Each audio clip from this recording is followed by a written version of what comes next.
President, na mimi natua hapa Murang'a, and I want to declare to all the other speakers that Tanga and Murang'a is a hustler republic.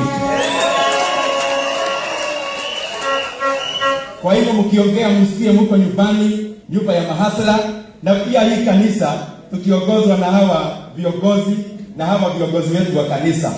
Sijaona kanisa inashikilia mahasla kama kanisa ya AIPCA.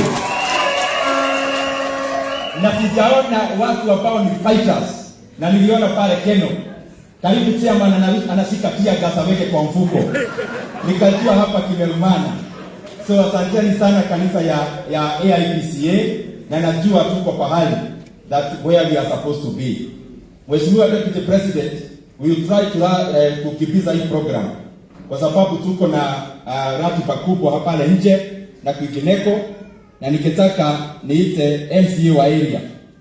Na Mheshimiwa Deputy Rais, huyo kijana yule mama alikuwa anaibisha nyimbo hapa vizuri sana, ni bibi ya hii jamaa. Kwa hivyo atatusalimia na atujulishe the other MCAs, na nikiuliza MCAs kuja hapa mbele kwa sababu hakuna muda wa kunena sana, atatutaja jina ukikaa chini. So I request all the other MCAs kujeni pia kiongea.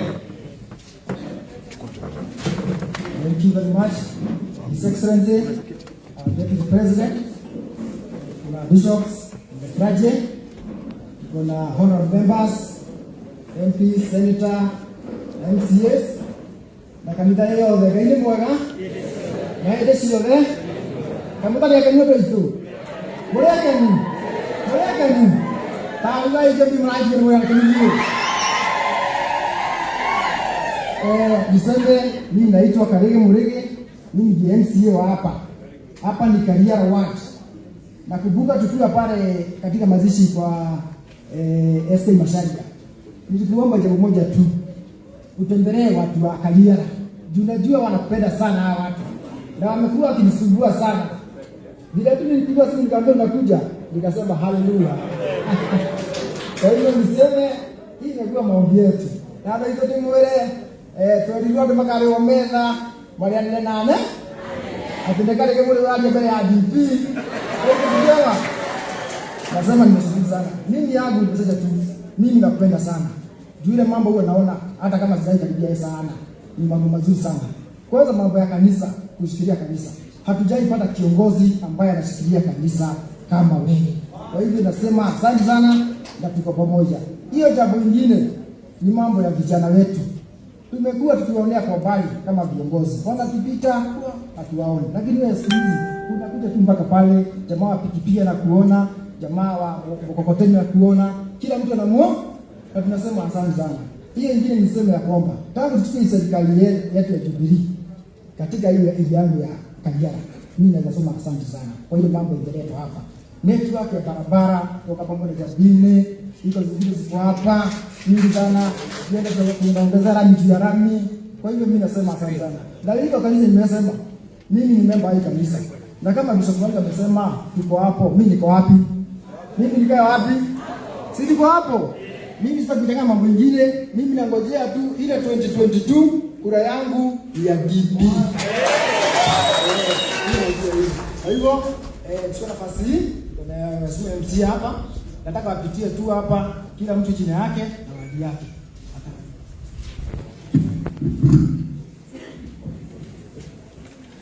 Mheshimiwa Deputy Rais na the clergy at large na watu wetu gaine mwega na ile siothe, mimi kitu moja mimi najivunia Deputy Rais ni kwamba katika hii safari ya kuja Gatanga haki mimi nasikia sijui nisema namna gani, kwa sababu umeamua kuja kutuona, kututembelea.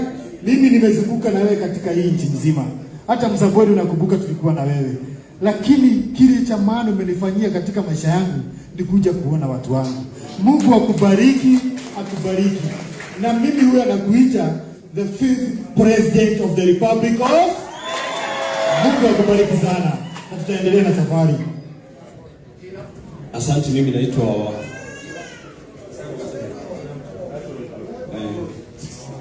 Hamaleto wako jitagwo na Hashon Gashuhe, MCA Gatanga Ward. Kajamura adime. Asante Your Excellency. Kwa haraka, mimi naitwa Wamumbi, mimi nimetoka pale Madera, Nyeri County, ward inaitwa Konyo. Mimi nataka tu kusema kitu moja.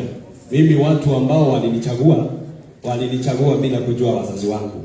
Mamangu hakuwa anajulikana, hakuna mtu alikuwa anamjua. Wewe hatujui wazazi wako na hatutaki kuwajua, lakini tutakuweka State House hata bila wazazi wako kujulikana. Sababu wewe ni kiongozi, na wewe si kiongozi kwa sababu ya wazazi wako. Wewe ni kiongozi kama William Ruto. Kwa hivyo tutaweka wewe State House hata bila kujua wazazi wako. Sisi pale Konyo tulisema hatununui uoga na tukasimama kutetea wananchi. Asante. Gaine mwega nene ciothe na maundu maria kaga ni mama gegania tiwo itagwo Esther Mwihaki wa Kamau wa Waguta. Nyine nyokana karia kanini karathurirwo kuria Gatui ward na kiama kia Njamba ya Ruriri nikio Moses Kuria, na kiama kiu ni affiliated na kiama kia DP nikio UDA. Kwa hivyo mimi ni mtoto wako DP, tunakupenda na tunakushikilia. Walikuja na kila kitu, lakini Mungu akasema wewe ndio Mungu anataka. Wewe ndio mtu ameshikiliwa na William Samoei Ruto. Na thaici temutumia ndiratetera aido aito agaturi na gwitia muno DMCA wa Ndindi Nyoro. Thank you muno kwa mambo ya wekewega na DP. We are with you till the end. You are not born to survive His Excellency. You are born to thrive. Thank you very much. Na Ngai agwike wega. Asanteni andu agatanga goko ni mucie. Bwana asifiwe. Nisalimieni. Bwana asifiwe. Your Excellency, karibu sana Murang'a. Mimi jina langu ni Lilian Kabaya. Nyumete kori ya Keharo kwa Dede Nyoro, home of hustlers. Tuweka kwa hustlers. Toro matwani DP mkono 2022. Tiwo. We are crossing to Canaan with Joshua. Ndio. Asanteni sana. Tutachange kidogo tafadhali kwa sababu ya wakati. Tafadhali oritwa na mundu uri urarugama akagwa ararugama hivyo peke yake kwa sababu ya wakati. God is good. My name is Elijah Nderitu Mudhoni, MCA Kayole South 2022, the president of Hustle Itajipa, Kenya. Adoito mugega. Modono. Zeta wa Susan Kihara Muratha, aspirant Kagemi 2022. Murega. Nitawa Lewis Kemugia, kumaga Isajiro Ward, nashikilia Mheshimiwa William Samoei. Madani ya Goso, Gaine mwega. Kwa majina naitwa Michael Kerago Wambui ama ukipenda daktari from Lakeview, Naivasha. God bless you na tuko na DP. Yes, Bwana asifiwe. Nitekele dola taga. Yes, nitago kimaniwa ema kana MC tarajua 2022 kumanya Nyandarua County.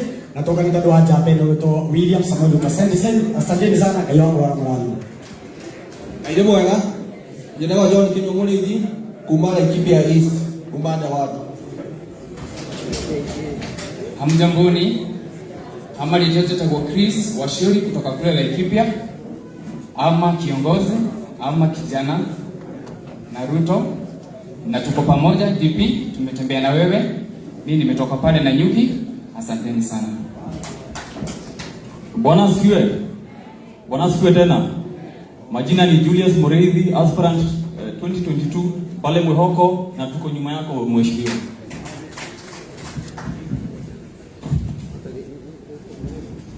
Mwadhani arogocwo.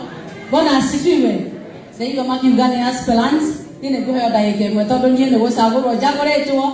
Mimi ni MCA kule Kakuzi Mitubiri ward. Bwana asifiwe. Na nitaka mwadhani wa Israeli na nimeona kujeso ni mwadhani. Bwana asifiwe. Bwana asifiwe sana. Ndio magiugane aspirants wa MCA nie ni aspirants wa MP wa Gatanga. Bwana asifiwe sana. Haleluya. Kwa nini arogocwo? Ndĩrarĩ MC wa gũcagũrwo na rĩu sasa Williams ndiye anaenda MP na kwa sababu siogopi. Nataka kusema jambo moja. Allow me to correct something. Our chairman amesema Gatanga imeanza Keno. Na akasema imeanza sio Keno. Tuko na Idhanga na tuko na Kakuzi na tuko karibu Matu. Si ni kweli? Kwetu kunaitwa Roa Gatanga. DP. Thank you so much, welcome. Mimi nakualika Roa Gatanga. Na ndio inasahaulikanga ndio hata chairman ameisahau. Kwetu watu wanasemanga ni Idhanga na ni very dry. Karibu sana DP wetu. Welcome to Roa Gatanga. Labda waje kuambia kuna Roa Gatanga. Kuna Roa Gatanga huko, tunakugoja na tunakupenda. Bwana asifiwe. Bwana asifiweni na tunakupenda sana. Mimi nimekualika mimi ni Israeli. Eka Israeli na alama za Israeli. Bwana asifiwe. Ukuje uone vile tunalimaga huko. Na Bwana awabariki, awapende, awafanyie mema. Bwana asifiwe. God bless you. Thank you so much. Hello Deputy. Mimi naitwa Mheshimiwa Kawanjiku, elected county assembly member kutoka Kieni, nilichaguliwa na PNU na tarehe 3 DP tunakugoja kwa sababu Kieni kanini ameharibu. Asante. Bwana asifiwe kabisa. Kwa majina naitwa Weston Chege ama lile jina linajulikana hapa Kaliala, naitwa Githafu na 2022 tunasema Githafu sawa huko Kaliala. Dekuoleke, asante. Bwana asifiwe kanisa. Kwa majina naitwa Charles Matiti from Kitui West. Mimi nasimama Senator Kitui County 2022. Ngai ni mwega. Mimi naitwa kiongozi Fred Langa, nasimama hapa Kariana. Nimeona nimevaa kama hasla leo. Asante sana. Hasla oye. Hasla oye. Mimi naitwa Maina wa Chipo kutoka Ruiru, tunapigana na mzungu wa Ruiru pale ananijua. Mimi ni Hasla DP na tunasema farasi ni mmoja. Hao wengine ni panya. Bwana asifiwe. Bwana asifiwe tena. Mimi naitwa Joshua Kadhiru Kahanya, youth leader kutoka Kiambu County. Asante. Bwana asifiwe. Naitwa Shege Mureithi, nasimama Kagusi Mitubiri Ward kule madam ametoka, ni mimi naingia sasa. Bwana asifiwe. Wajiro wa Shege Kanaka Baya Gatanga kumashomo tukarugamana na Gacoge tumenya Gatanga marenda atia. Murega. Digital Gishofe Abatia MCA Kariara 1 2022. Asanteni sana. Bwana asifiwe kanisa. Bwana asifiwe tena. Mimi naitwa Boniface Nyamu. Tunafanya kazi na wakili Mureu, pia mimi ni wakili na tumetoka kule Kasarani, aspirant MP 2022. Kuna MP pale ametusumbua sana, lakini tuko pande ya DP na tutakushikilia DP. Asanteni, Mungu awabariki. Asante sana. Nikimalizia DP niko na request moja. Na mimi ni wa kanisa. Unaona vile tumefanya hii kazi ni yangu kama chairman wa development. Sasa nakuomba tu msaidie kitu kingine moja. Hapa juu. Unaona vile iko? Kuna kitu kinamwagika hapa juu. Ukiangalia juu inamwagika kwa macho. Si please unisaidie kufunika wapi? Hapa hivi. Na nitafurahi sana.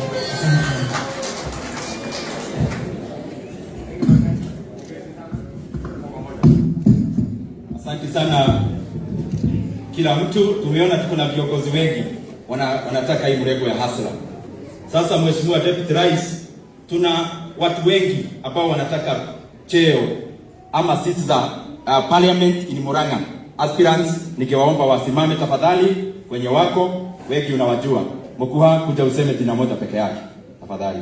Na kama kuna mwingine tafadhali kuja ndio uchambulike pia.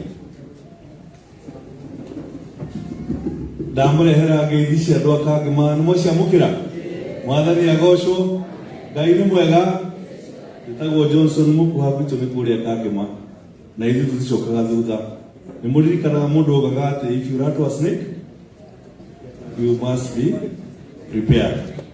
Kogo hivi kuria ati ndungi toy ati deputy president niwe turanengera maundu maburu mau mangi ndimwire ni mundu ndimwe na njira nene muno to ya gisiasa nie ndi fundi wa mahiga na ni mundu uyu andutite nie binafsi gathi saiti gwake gahoya wira akahe wira atanjuritie kana nie ndi mugikoyo kana ndi hasla kana ndi ki mungikienda atioge madhani ya murathimi.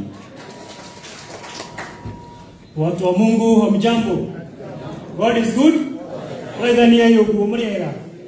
Jitagwo Baburo John ndio wa kuma Korea Gatondo North. Naibu Rais, tunakugoja sana. Gerekia wa mwisho. Ithuĩ twerirwo mĩaka 10. Itheti gwa andũ aitũ. Mĩaka 10 yake, mĩaka 10 yao. Tũkĩrwo mũndũ ũcio ũngĩ nĩ mũgũrũki. Na ndĩmwĩre niĩ ndĩrathire kũrĩa Mathare, ndĩrageria gwetha rĩtwa rĩake, niĩ ndinona. Koguo ndĩrona mũndũ ũcio no kĩ? No mũgũrũki. Nĩtiguo, thengiũ mũno na twĩ hamwe. Haya, andũ a Gatanga, Bwana Yesu asifiwe. Bwana Yesu asifiwe. Niĩ njĩtagwo Kariuki wa Ngũnjiri. Arĩa meroragĩra TV nĩ tũkoragwo tũgĩtetera Deputy President mũno, na ithuĩ youth na Ruto. Niĩ nyumĩte Maragwa na tunasema naibu wa rais, tuko na wewe mpaka siku ya mwisho, na vijana wote wa Murang'a tutakuja na tutatembea, tutaongea na wao, hakuna mtu ataachwa nyuma. Vile vile Bwana Mureu ni mentor wangu. Nimeshukuru sana. Bwana Yesu asifiwe. Asante sana. Sasa Mheshimiwa Deputy Rais, hapa Gatanga tuko na jamaa tunakanda japa muno ya Gatanga, na kadeno niwe turehete guku muthenya wa umuthi, kana niwe host witu wakiwe gatukenya ngima, na niwe kwenda gwita tondu ndathi mariera guku ni ndiraigwa murauga no Muriu niguo. Koguo ni kwenda gwita wakiri Muriu nake oke atugeithie tucoke tuthie hau hake. Karibu sana wakiri.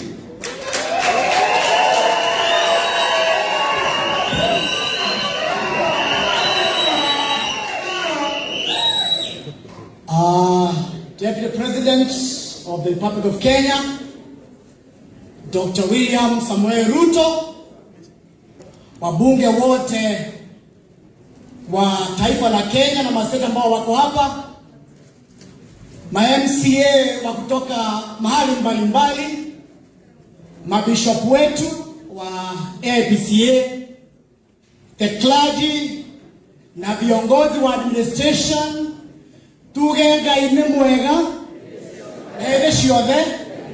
Bwana asifiwe. Bwana asifiwe. Moko meku nike muigete. Asante sana, asante sana. Yangu ni machache, na yangu ni kwanza ni kumshukuru rafiki yangu Deputy President Samuel Ruto kwa kukubali mwaliko huu wa kuja hapa kwetu Gatanga.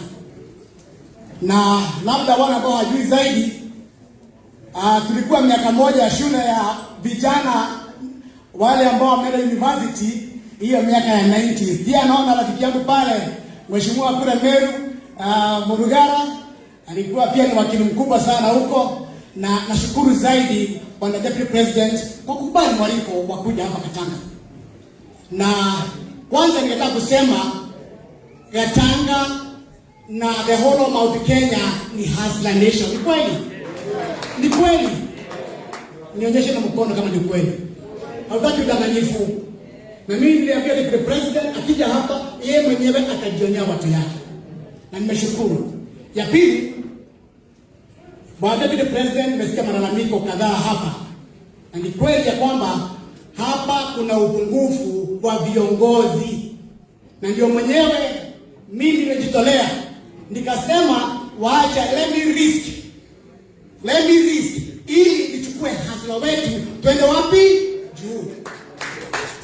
Na nikasema ya kwamba as a team leader wa hustlers, tafadhali kuja kuinua watu wetu. Na yeye nataka kusema ni kwamba hapa watu wetu wako chini zaidi. Na ningetaka kushukuru kwa sababu leo, siku ya leo, utashikilia vijana wetu wa boda.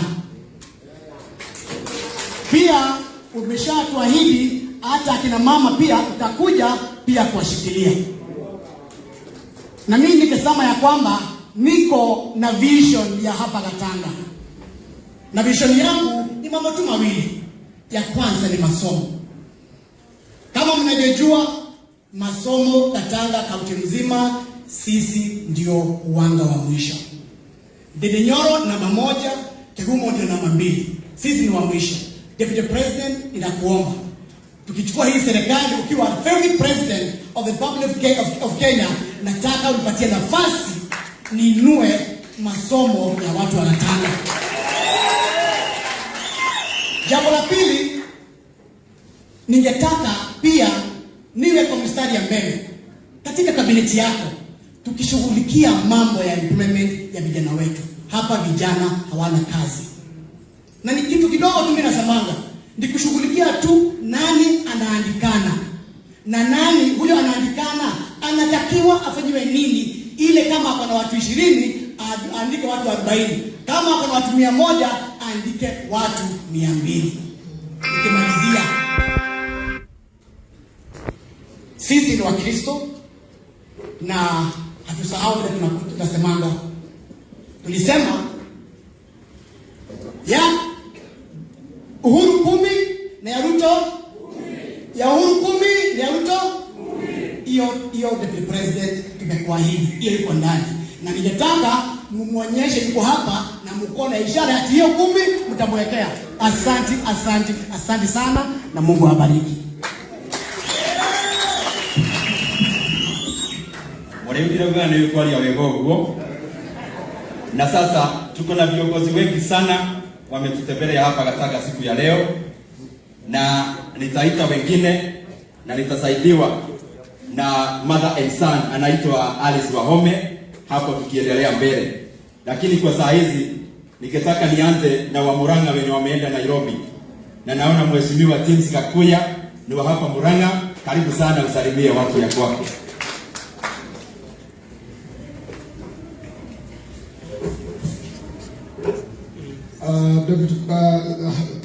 His Excellency the Deputy President of the Republic of Kenya, wabunge wenzangu, MC walio hapa, the bishop and the whole clergy na kanisa, hamjambo? Afunganie mkono hewani. Asante sana.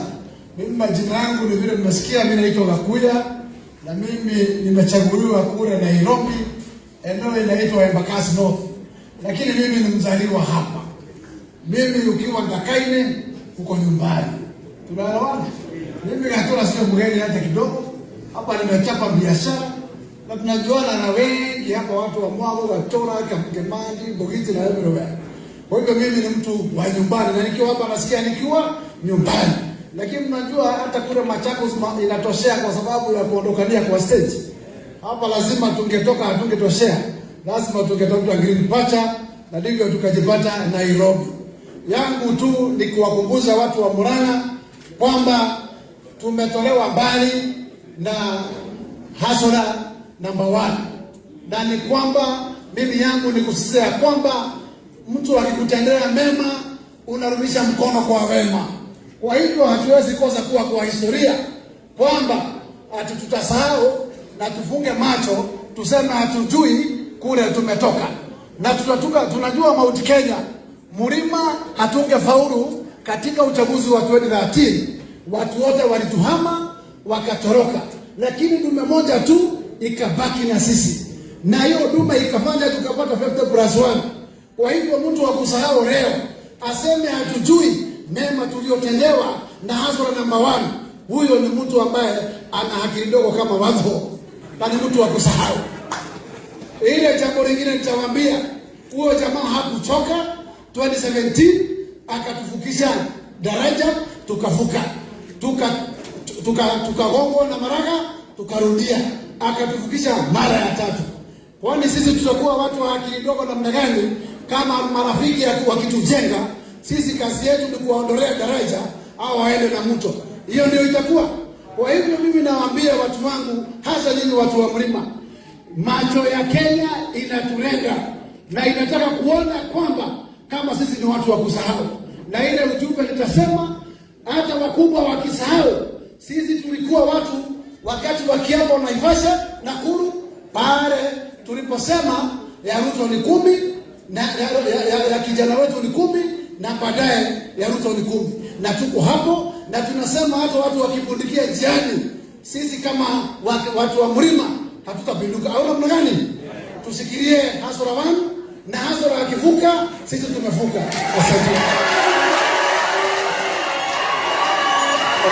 Ona kanata ya ikera kanata amefika.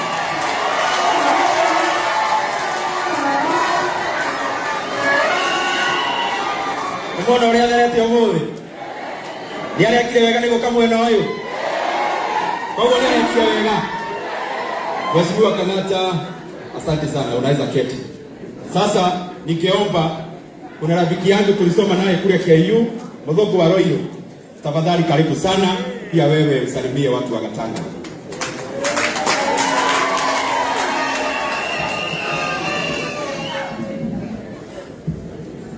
Bwana asifiwe. Mwathani agocwo. Yesu ni mwega. Na hĩndĩ ciothe nĩ mũkenu nĩ gũka gũkũ kwanyu. Gũkũ kwanyu mũrĩ andũ ega mũno. Mũtiĩtaga mũngetho mũgwĩtaga mburoti. Kana tiguo. Ndakinya harĩa nderwo atĩrĩrĩ harĩ ũguo atĩ wakinya mburoti ĩyo ĩngĩ nĩho kanitha ũrĩ. Ndathoma na mwanake ũngĩ gũkũ primary wĩtagwo Francis Karĩri. Rũũ nĩ kũririkana kĩhoro wa Mwoci. Mheshimiwa Deputy President, asante sana kwa kuja kuwa na watu wa hapa Gatanga. Na mimi huyu ndugu yangu Dede Nyoro tumetoka mbali sana na yeye. Na tukikuangalia Deputy President, sisi hatubanduki na haturudi nyuma. Ama namna gani? Nilikuwa ninasoma leo kitabu cha Mungu. Kitabu cha Wagalatia 2 mstari wa 16 ambao unasema hivi: sisi hatutaokolewa kwa sababu ya sheria. Tutaokolewa kwa sababu ya imani. Bwana asifiwe. Na David President atakuambia hautakuwa president wa Kenya kwa sababu ya sheria. Utakuwa Deputy President kwa sababu ya imani na maombi ya watu wa Mungu. Si tuko pamoja hapo? Nitatakali huko. Na wacha niseme hivi. Saa hii tukiwa hapa, hii mambo ya Hustler Nation inasumbua watu sana. Lera giado mno. Kwa sababu wakati tunataka kuungana tuwe kitu kimoja, watu wanaanza kutukumbusha mambo ya ukabila. Makaja kuturika katika tuliage kuyu. Na wako very funny sana. Wanaenda make appointments, wanaweka Wakikuyu wote hapo, alafu wanalink kwa social media, ndio Wakikuyu waanze kupigwa. Tunasema we will not accept the siege mentality. Tumeelewana? Sisi tunajua kwamba Hustler Nation haina kabila. Ni mtu kama ni wa kutoka Northeastern, pia yeye ni Mkenya, si ndio? Kama ni wa kutoka Central, yeye ni Mkenya. Kama yeye ni wa wapi, yeye ni Mkenya. So nikiweza kusema niseme ili Deputy President kwamba yale makosa makubwa ambayo mtu anafanya hapa, ya kwanza ni kuongea ukweli. Hiyo si unaona hata mimi nimewekwa kule ndani. Si mnajua nimefanyiwa maneno. Hebu kiona jeketu. Jambo la pili is being yourself. Na jambo la tatu ni kusupport Deputy President. Niseme ndio tutirago tulisema ya Uhuru 10 na ya Ruto 10. Tunataka kuona mtoto wa maskini pia yeye akiwa State House, haujulikani jina lako, uko na nafasi yako na ukue pia uko pale ndani, hata watu walemavu. Nikimalizia niseme kwamba ile tili andoka nida. Nemo kwa haya. Nemo kwa Deputy President. Ona kodi ya Roiro mo haya. Ndege na pia kutukawa amatukio dura kuona kwa shadow kutia ukamana na wewe ndika na kutia. Kaya mbona? Asante sana Muthongo wa Roiro. Nimukwenda kuona Muithiramu wa raia Gikuyu. Wako ria Mombatha. Na ndio kaka kanitha. Moha karibu sana na uongee kisasa pia.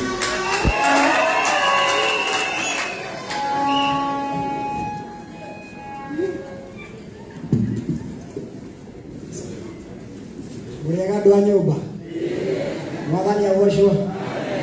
Kana mũreciria gũtirĩ Gĩkũyũ kũu Mombatha. Niĩ njĩtagwo Njoroge wa Mombatha. No ndaiga njũke haha tuikare hamwe twarie ũhoro wa ma. Maybe going back to the national language, nikiwa ninakaa pale nimeshtuka sana kwa sababu mnaongea ukweli sana. Hata Bishop unaongea ukweli sana. Na unajua tatizo ya Kenya ni ukiongea ukweli. Na Biblia inatuambia tufanye nini? Tuongee ukweli ili tuwe nini? Tuwe uhuru. Mimi sina mengi, nafurahi kufika hapa Gatanga siku ya leo, na nafurahi katika safari yetu ya hatua tunawekeza katika mambo ya Mwenyezi Mungu, kwa sababu tunajua ukiwekeza katika mambo ya Mwenyezi Mungu kuna faida tosha. Na mimi kwa sababu nimeona hii kanisa mnaongea ukweli, nikauliza ndugu yangu Owen Baya nipatie historia hii kanisa, nikaambiwa nyinyi mlisimama na maumau sana. Ni kweli ama ni uongo? Sasa hii ndio maumau ya pili. Mtushike mkono, tupambane, tuhakikishe usawa kwa watu wote. Hata mimi najua Biblia kidogo Kwa hivyo nataka tusome kitabu cha Isaya 10 mstari wa 1 hadi mstari wa 4. Kaimwamaka. Inasema hivi, na mimi nazungumzia hii kwa sababu ni kuhusu sheria ambazo zinaletwa. Sheria za kuwakandamiza maskini na sheria za kuunda matajiri 10. Ni ile JM Kariuki alisema hii ni nchi ya mabilionea 10 na mafukara zaidi ya milioni 10. Na hii ndio tunataka turekebishe. Kitabu cha Biblia Isaya 10 mstari wa 1 hadi wa 4 unasema hivi: ole wao wanaotunga sheria zisizo za haki, watu wanaopitisha sheria za kukandamiza, huwanyima maskini haki zao na kuwaibia maskini wa watu wangu maslahi yao. Wajane wamekuwa nyara kwao, yatima wamekuwa mawindo yao. Je, mtafanya nini siku ya adhabu, siku ya dhoruba itakapowajieni kutoka mbali? Mtakimbia na kuomba msaada. Mtakwenda wapi kuweka mali yenu? Hii ni kitabu ya Mwenyezi Mungu. Inawaonya wale ambao wanataka kutenga sheria, kutunga sheria za kuwakandamiza maskini. Na hizo sheria tunaziona sasa hivi. Hiyo BBI, sheria ya kupatia watu milioni 2 wapitishe na wasiongee na maskini, ipitishwe tu kwa sababu ni sheria ya matajiri. Sheria ya kufanya tajiri waendelee kuwa tajiri na maskini wazidi kuwa maskini. Na kama nyinyi ni Wakristo na sisi Waislamu na dini zote zingine ambazo wanafuata maandiko ya Mwenyezi Mungu, tunawaambiwa tujiepushe na tujiadhari na watu wanaounda sheria za kuwakandamiza maskini. Na hii BBI, mimi sijaona kitu inasukumwa na nguvu. Pesa inatolewa inasukumwa, chief anaambiwa aenda, polisi inawekwa, kila mtu sukuma. Kama ni mzuri usiuletee wananchi wasome wapitishe. Kwa hivyo mimi katika hii kanisa Bishop msimame hivyo na haki. Nakumbuka akina Bishop Father Kaisa, Bishop Muge, watu ambao walisimama na haki, wakakufa katika njia ya haki, wakisema hii nchi inafaa iende namna hii na sio vile ambavyo watu wanataka. Kwa hivyo mimi na furaha kufika hapa siku ya leo, na nimeona ishara ya kwamba hatuko peke yetu, tuko watu wengi sana, tutashikana pamoja na tutahakikisha haki imewekwa kuanzia chini mpaka juu. Mwenyezi Mungu awabariki. Thank you very much Moha. Na leo tunatoka hapa tunarudi huku. Na ningetaka tuende Kiambu na niite rafiki yangu former chairman wa budget Mheshimiwa Kimani Ichung'wah, karibu sana.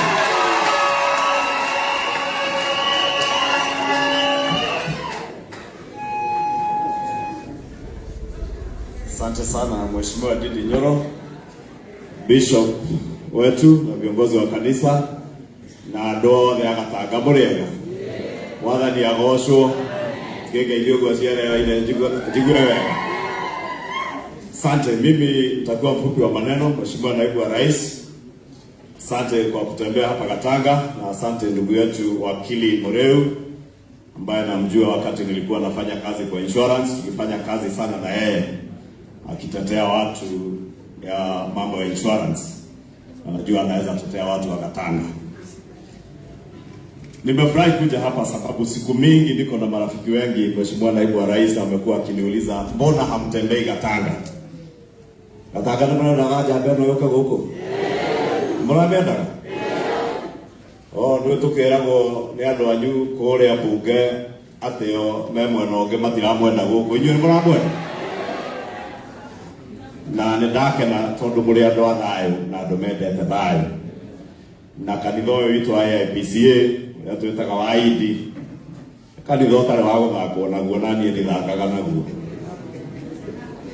Na nĩ mũĩ kaingĩ rĩrĩa tweharĩria gũka kanitha wa Indi nĩ mabangaga maũndũ maingĩ ma ngoma, no nake Ngai e hinya kwĩ ngoma akamahota mothe. Nĩ mũtiona gũkũ no mekũbangĩte nginya kanitha, na Ngai arathiĩ akĩmahota, na niĩ ndĩrona nginya 2022 megũcokanĩrĩra magĩciria nĩ anene mũno, magĩciria mena makabira makienda gũtũcokia siasa-inĩ icio igua Mheshimiwa Senator Mwaura akiuga cia ũkabira. No Ngai ũrĩa ũtũraga gĩtĩ-inĩ gĩake ndagatiganĩria andũ ake arĩa marenda gũcokanĩrĩria bũrũri witũ hamwe. Ndĩna Magatanga na Murang'a na Kenya gũtirĩ mũndũ ũrenda tũcoke siasa-inĩ icio tũrenda gũcokio cia kũgayanio na ũkabira, cia gwĩtwo andũ aitũ rĩu rĩrĩa twahũrwo twathira twathĩnio economy itũ yathira twanyarirwo twacinĩrwo indo citũ biacara citũ cianinwo nĩgetha tũthĩne tũtũre twanagwo, tũkauga kahinda nĩ gakinyu ithuĩ twĩrũgamie na tuge gũtirĩ hingo tũkainama na tũturĩrie mũndũ wĩna magũrũ merĩ, moko merĩ, maitho merĩ, iniũrũ, matũ na kanua tawe tũmũturĩrie maru, tũgũtũra tũkuragĩria Ngai ũrĩa ũrĩ muoyo. Andũ agataka mwĩtarĩ gũturĩria andũ maru,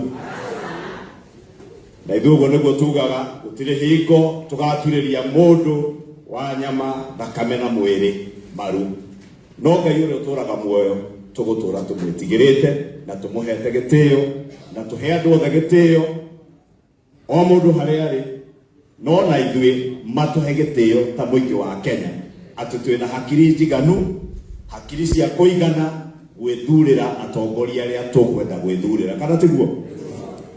Nikimalizia Mheshimiwa Naibu wa Rais, kwa nasema tu tunajua kuna watu wengi wanaumwa sana wakiona wewe ukitembea mlima Kenya, sababu wanataka kurudisha nchi yetu kwa siasa za msingi wa kikabila na siasa za kukusanya watu na makabila na maeneo wanakotoka.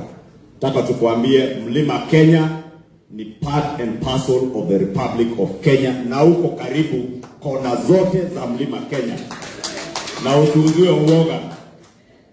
Venye sisi tunasemanga hapa hatuuziwi uoga. Niende meraga niende tigirete Ngai ũrĩa ũrĩ muoyo, thitima na ũcũrũ mũhiũ no tũmũndũ wanyu. Ona inyuĩ mũtigetigĩre, mũikare mũrĩ o hau na mũrũgame na njamba ĩno, mũthiĩ na mbere na kũmĩhoera, arumwo mũkamũhoera, muona magĩcokanĩrĩra kũmũhũra mũkamũiga mbere ya Ngai na mahoya, kana tiguo? Mũkũrũgama nake ndacoka gĩkũyũ njuga mũrĩ o haha he njamba ĩno, ona mauga hasara na hurubaro nĩ gĩko. Ũguo nĩ mũrenda mahurubaro? Ĩ mĩgogoteni? Ĩ boda boda? Ĩ biacara ciũkĩrio? Thengio Mwathani amũrathime, ndacoka gĩkũyũ nĩ gũkinyia Ngai cianyu. Thengio mũno Kimani Ichung'wa, na nitaongea kidogo sana kisha niite dada yangu Alice Wahome aendelee hapo pengine, na Mheshimiwa Deputy Rais kukaribisha tena hapa Murang'a na Gatanga, na kukwambia ukweli kwa sababu niko na marafiki hapa Gatanga wengi. Hawa watu hata wamekuja mpaka kwa ofisi yangu Murang'a wakitaka Hasra William Ruto akuje hapa Gatanga, na vile umekuja siku ya leo andũ aya ona rĩrĩa ngeraga gũkũ ndirĩ ndona mũkengete torĩa ndĩrona mũgĩkenga mũthenya wa ũmũthĩ. Ũmũthĩ mũhana mũndũ wĩhakĩte tũmaguta twa gũkama, no nĩ ũndũ wa gĩkeno. Na Mheshimiwa Deputy Rais, hapa Gatanga unajua tukiwa Nairobi kuna Gatanga ya Nairobi na kuna ile Gatanga ya Murang'a. Ile Gatanga ya Nairobi mnaielewa, wale watu tunawaona kwa TV kila siku wakisema Deputy President sijui nini, na mnawajua, na wengine hata naweza taja na jina. Iko mtu kule Nairobi hatupumui kwa sababu yake, yeye anaitwa Murathe. Nyinyi watu wa Gatanga ni nyinyi mlituma Murathe akuwa anaongea kwa niaba yenu, ile anaongea ni yenu. And I want to tell Murathe, the other day tulimuona kwa TV insinuating and actually akisema ya kwamba wanataka kutoa deputy president katika nyumba yake ya serikali pale Karen. Nataka kumwambia walianza kutesa deputy president for the last 3 years.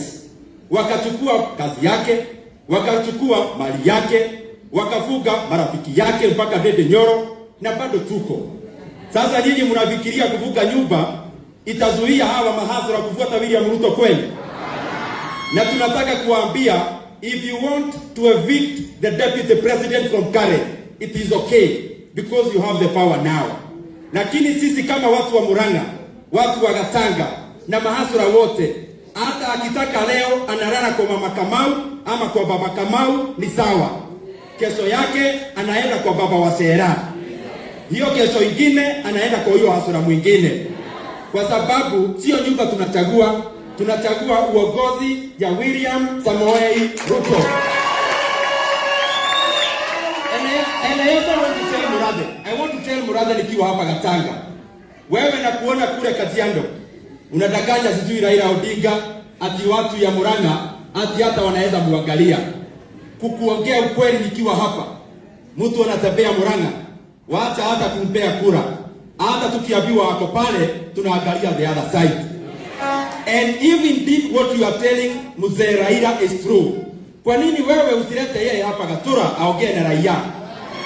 Kwa nini usimulete hapa aongee na watu ya Gatanga?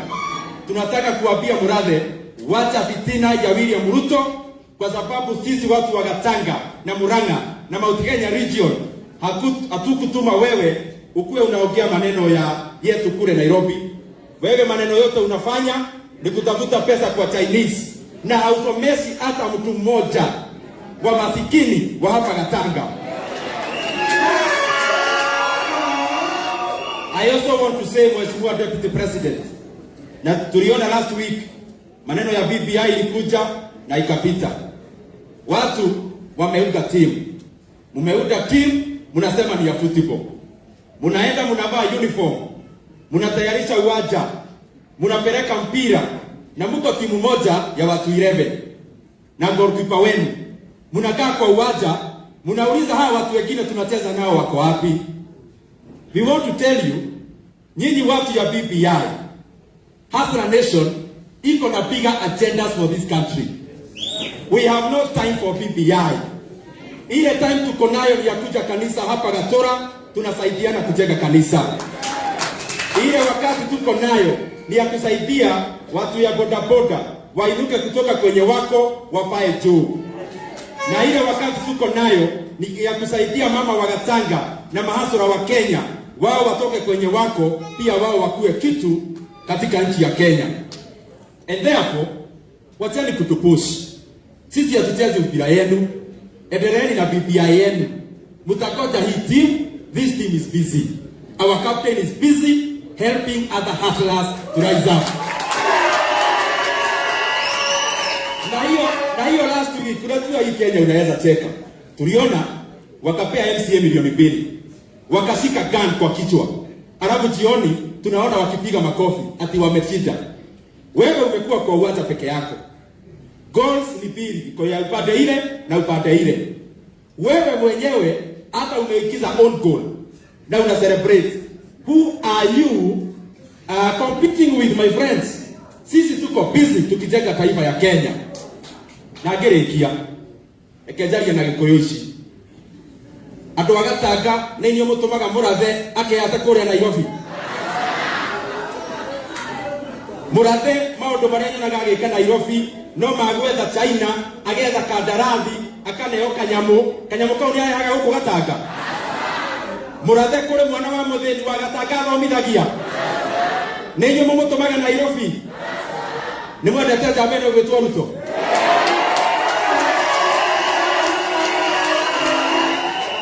Na ndeo nekwenda kuga na diretigira nethiete Murang'a, nethiete Nyeri, nethiete Kiambu na Mount Kenya yothe.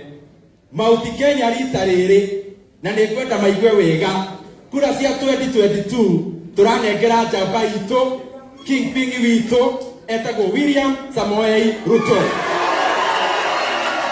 Na ya mwisho kabisa ndio wasikie, nataka iwasikie vizuri. We are here in Gatanga, in Murang'a County. where Murathe comes from. Murathe mwenye anafukuza watu chama ya Jubilee. Na nataka nikiongea hii lugha anasikia. I ask the people of Gatanga, kama hiyo Murathe anaongea ni nyinyi mnamtuma.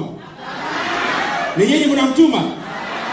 I want to tell Murathe, Gatanga, Murang'a, Mount Kenya region, as we approach 2022, our candidate as the entire Mlima is none other than William Samoei Arap Ruto.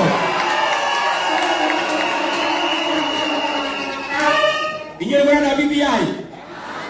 Ni mwana BBI. Mheshimiwa Alice Wahome, karibu sana.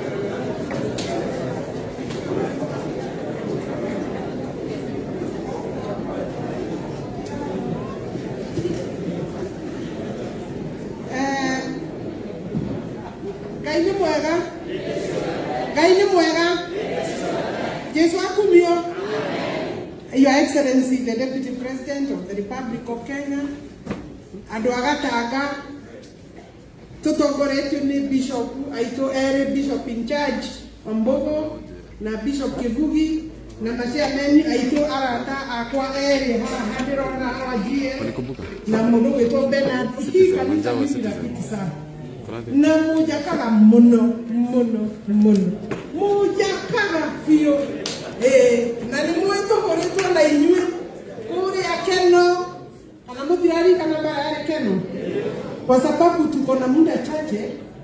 Tuena jumbe matigarite hadi na George Murogara, Mheshimiwa Murogara kutoka kule Tharaka, karibu tafadhali uongee na watu hapa wa muda.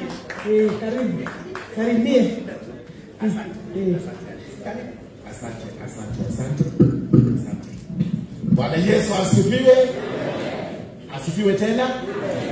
Your Excellency, the Deputy President, Dr. William Samoei Ruto, the House of Clergy, and other leaders present. Yangu ni mawili matatu peke yake. Number one, jina langu naitwa George Gitonga Murugara. Mimi ni MP wa Tharaka. Pande ile naitwa Tharaka Nithi, huko Meru na Embu. Na nimetumwa hapa nilete salamu za watu wa Mount Kenya East. Mnazipokea? Mnazipokea tena? Asanteni, na nikirudi nitawaambia nilikuwa na watu wa Gatanga, watu wa Murang'a, watu wa Central Kenya na wamewasalimia. Si namna hiyo? Number 2, asante sana Deputy President, nimekuja hapa kuungana na wewe ili tusaidia watu. Asante Bwana Muriu, Edward Muriu Kamau, rafiki yangu tulisoma na yeye University of Nairobi wakati mmoja na Deputy President akiwa huko alikuwa anasoma vitu ngumu, tulikuwa tunasoma sheria na huyu. Na niseme hivi, huyu ni kijana mzuri, ni kiongozi. Tulikuwa na yeye uongozini huko University of Nairobi, na hata sasa nikikuja Gatanga naona kijana anafanya kazi nzuri. Watu wa Gatanga, angalieni huyu kijana na macho mawili. Kwa kuna kitu anataka, tafadhali na wasii muwe naye. Number 3. Unajua huko Tharaka, na nilikuwa huko Friday na Saturday, na leo nimetoka huko, nimepitia Meru, nikapitia Embu. Kwa hivyo yale mambo ninasema haya si mimi najisemea, nimetumwa na watu wetu. Deputy President yuko tunamuita David, mtoto wa Jesse. Wakati watu wanapanga mambo mengine huko, wakijaribu mambo yao, wewe endelea kutuza hiyo kondoo ya Mungu. Na kondoo ya Mungu ni watu wa Gatanga, watu wa Murang'a, watu wa Mount Kenya East, Kenya nzima. Na Mungu atakubariki. Tuko na wewe, na kwa vile Mungu amekuteua, hakuna haja kuteuliwa na mtu mwingine. Watu wa Kenya watakuteua. Tuko pamoja, Mungu akubariki, na tuendelee na hii kazi ya kujenga Kenya. Asante sana. 2022 mko na William Samoei Ruto. Watu wa Gatanga mko na William. Tharaka Nithi, Meru, Embu wamesema wako na William Samoei Ruto. Asante sana. Mumesikia wega, si ndio? Mheshimiwa kutoka Kilifi North, Mheshimiwa Owen Mbaya. Mheshimiwa karibu huko vipi wega? Kilifi ni mbali kidogo kwa hakika. Okay. Baba Askofu na kanisa and the house of clergy na Wakristo, Bwana asifiwe. Mimi nimesikia naitwa Owen Baya, mimi ninatoka kule Kilifi North. Na makamu wa rais, naibu wa rais, mimi nataka kuambia kwamba nikisimama hapa historia inaandikwa. Kwa sababu probably I'm the only first Giriama to address a church in Central Kenya. So hiyo ni historia tunaandika. Na mimi nataka kuwapatia salamu kutoka Kilifi na kutoka kwa Aisha Jumwa, yule dada yetu tunatoka naye huko. Mnazipokea? Na nataka kusema mambo mawili. Mwanzo, unajua huyu hasa analeta utaifa, haleti ukabila. Si namna hiyo? Pengine nyinyi hamjaona Mgiriama hata siku moja. Lakini leo mimi niko hapa. Si hiyo ni utaifa. Analeta taifa la Kenya pamoja. Wale wengine wanaleta makabila pamoja. Na hiyo ni kitu ambayo is a very strong point kwamba sisi tuendelee kusupport kujenga taifa la Kenya. La pili, hii Hustler Nation na hii Wilbur inabeba mambo mazuri sana. Mwanzo hatutaki ukabila ndani, tunataka utaifa. Katika hiyo Wilbur tunataka wale wa mama mboga, wale bodaboda, wale wote waingie, kwa hiyo tuwapeleke juu ili maendeleo ipatikane katika taifa la Kenya. Ndio sababu sisi watu wa pwani sasa mambo yanabadilika. Naona Mungu ametuma huko, hawa jamaa wametawanyika mara 7. Nasikia Joe anaongea hii, Kingi anaongea hii, wengine wanaongea ile, lakini Hustler anapita hapo katikati na pwani itaingia katika taifa la nini? La Hustler. Ama mnasema tuwaache nyinyi ama tuwe pamoja na nyinyi? Sisi pia tuingie hapo. Tu support huyu William Samoei Ruto akuwe rais wa 5 wa taifa la Kenya. Na sisi wa Mijikenda na watu wote wa pwani tutakuwa hapo ndani. Sawa sawa, Mungu awabariki.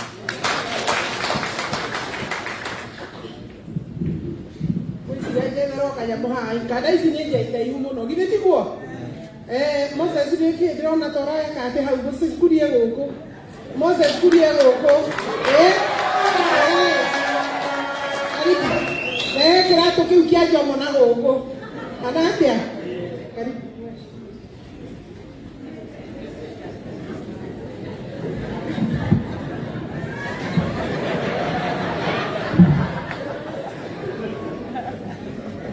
Mabishop, rafiki zangu, Wambugu,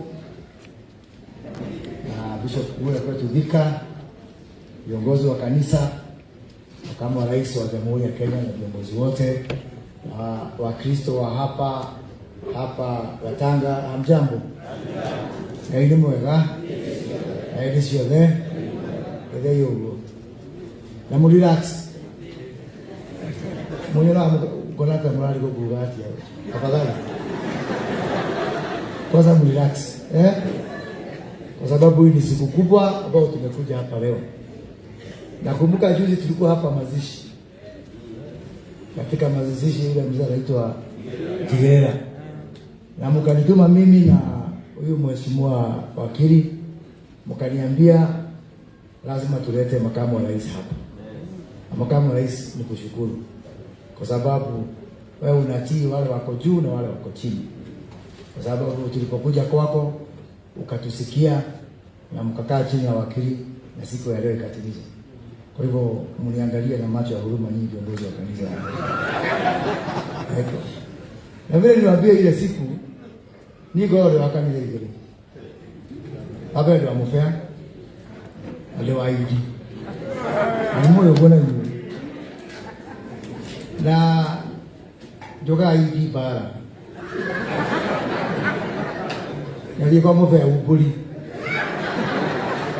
Ile ile kwa ni sawa. Hadi na nawapenda sana ile safari tumetembea na nyinyi. Na pia makamu wa rais, hakuna umetembea kanisa karibu zote za AIPCA.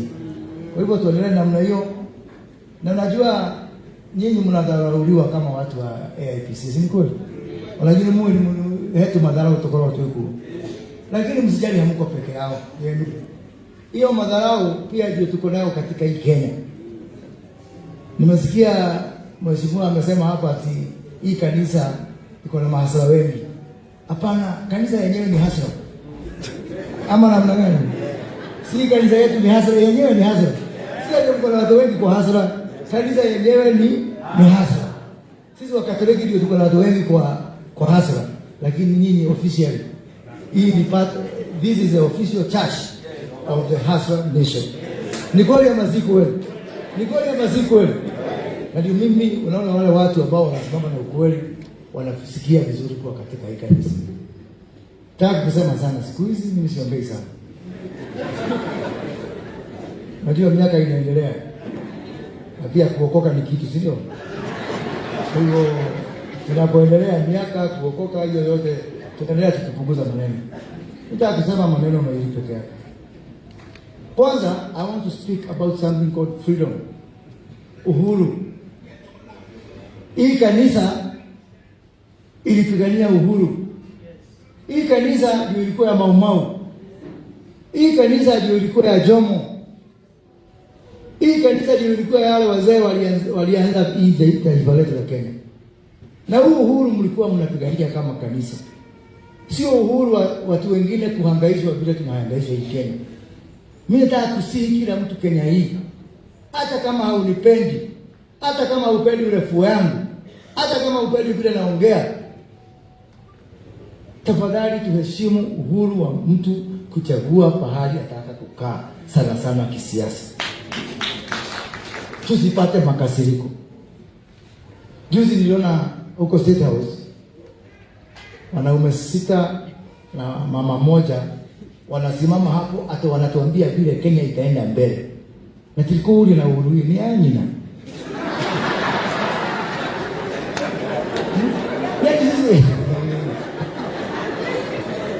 Sisi wengine wote ni wapumbavu, sio? Sasa sisi ni wajinga. Hata kufikiria pengine nataka tuwapigie simu, leo ni vizuri nifikirie. Sababu ndio watatupatia mpaka uhuru ya kufikiria. Tuseme sisi hatuna ubaya na mtu. Na sisi hatuhitaji msaada wa mtu yeyote. Tunahitaji msaada wa Mwenyezi Mungu na nyinyi kama wapiga kura. Hatutaki ati sijui endorsement sijui nini. Lakini for crying out loud, for heaven's sake, msituchukue kama wajinga. Niliona pale Musalia Mudavadi. Mimi nilikuwa mtu wa mkono wa Uhuru Kenyatta 2013 tukitafuta hii kiti ya rais. Musalia alikuwa anataka yeye akuwe rais, Uhuru Kenyatta akuwe makamu wa rais. Nikaona pale Kalonzo Musyoka alikuwa hata ananituma kwa rais, apia ndugu yako akubali mimi nikuwe rais, yeye akuwe makamu wake. Na Raila pia Wetangula wote walikuwa wanataka kuwa rais, Uhuru akuwe makamu wake. Ni mtu mmoja tu ambaye alisema utatiga dekate. Utatiga dekate. Na ni huyo makamu wa rais. Na nilimwambia rais wetu, mnajua mimi ndio mbunge yako, kwa unyenyekevu.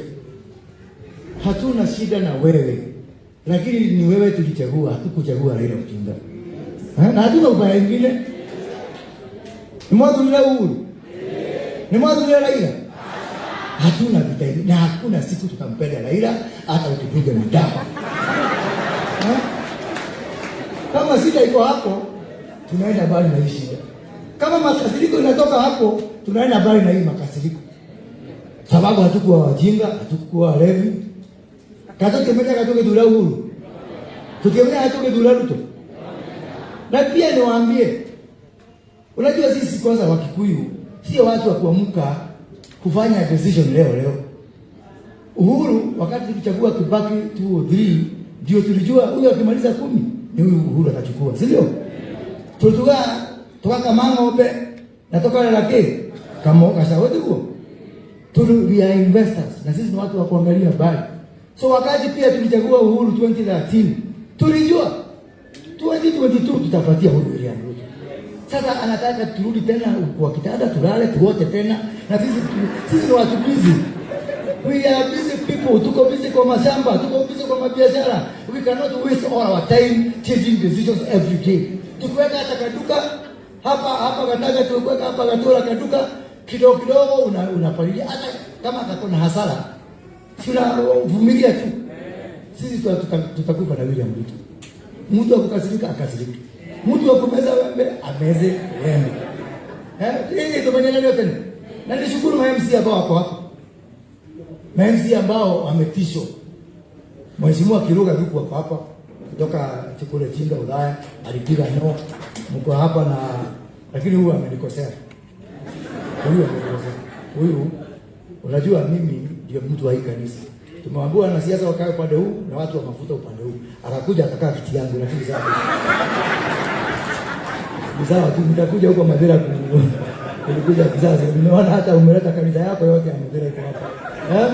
Lakini pia tuwaombea mama MC tafadhali, kwa sababu unajua kuna wale watu ambao wanafuata wazee wetu wakati wa bonus. Si mnajua?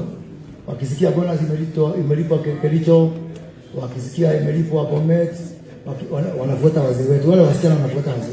Sasa wamesikia MC wako na Kagrand. Sasa wamesikia wanaadama MC. Tafadhali kanisa tuombea MC.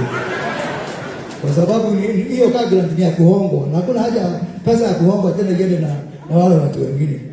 Na nikimalizia kabisa niseme lazima katika eneo hili tukue watu wa kusaidia viongozi kuamka na kuendelea.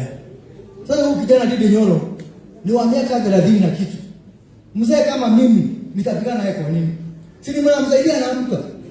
Kwingine hata huko Rift Valley Nyanza wanajaribu kusaidia vijana wakiamka. Huku kwetu niko kwa Kimailima. Kimailima tukawambia kwa niko todo mundo sile ati wewe modelo sisi na yake hiliwe getushukuru tutigili huko tutakiane mema. Na ujue familia yako yote hawezi kuikosheleza kwa uongozi.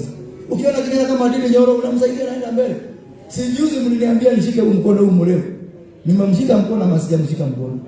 Na MC mwingine pale kule wa Katanga. Na wengine wote viongozi.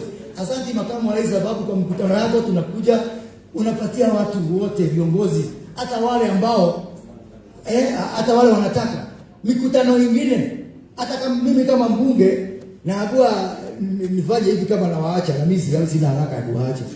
Tunasema watu wabiane bye bye. Kwa hivyo heshima tu kidogo tafadhali. Heshima. Na tunasema heshima sio nini? Sio utumwa, tuheshimiane. Na tutaitana mkutano. Unajua juzi tulikuwa huko Sagana, hatukuitwa sisi. Sisi Wakikuyu tukitaka kufanya declaration tunaenda Limuru. Sababu Sagana ni pahali ya bunduki, ni ya serikali. Hata huko waliulizwa, "Hii pia ni mzuri?" Wakaangalia bunduki.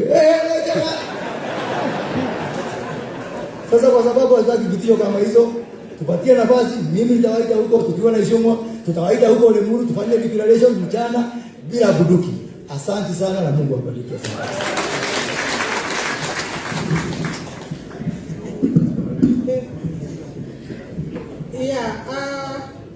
Tuena Rigathi Gachagua kutoka Mathira.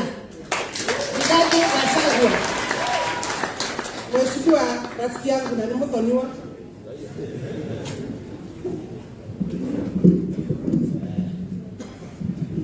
Asante sana mheshimiwa naibu wa rais, mabishop wetu na kanisa, wageni wetu wote, andũ a Gatanga mũrĩega.